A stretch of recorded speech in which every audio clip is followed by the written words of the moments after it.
नागपंचमीची कहाणी. अहो नागोबा, तुमची कहाणी ऐका.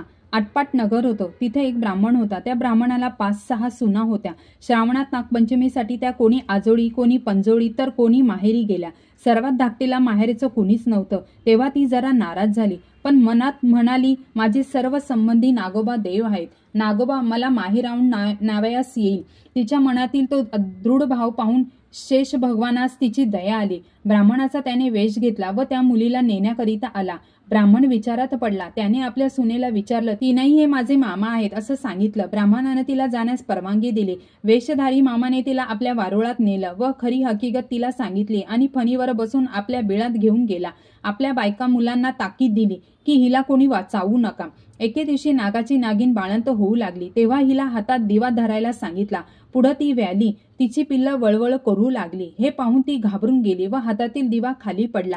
पिलांच्या शेपट्या भाजल्या. नागिनीला राग आला. तिनं नवऱ्याला सांगितलं. तो म्हणाला, आपण तिला लवकरच सासरी पाठवू.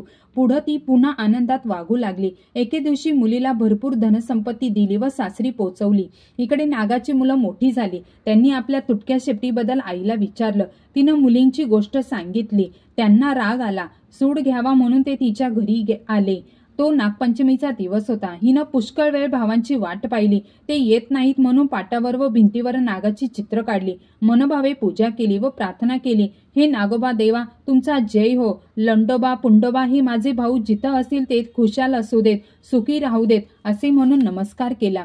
नागाच्या मुलांनी हे सर्व पाहिलं. ही आपली मनोभावे पूजा करते, श्रद्धायुक्त अंतकरणाने प्रार्थना करते याची त्यांना जाणीव झाली. त्यांच्या मनातील राग दूर झाला व तिच्याविषयी करुणा निर्माण झाली. पुढे त्या दिवशी तिथं ते राहिले. दूध पाणी ठेवतात त्या पहाटेस एक नवरत्नांचा हार ठेवून आपण निघून गेले. दुसऱ्या दिवशी तिने हार उचलून गळ्यात घातला.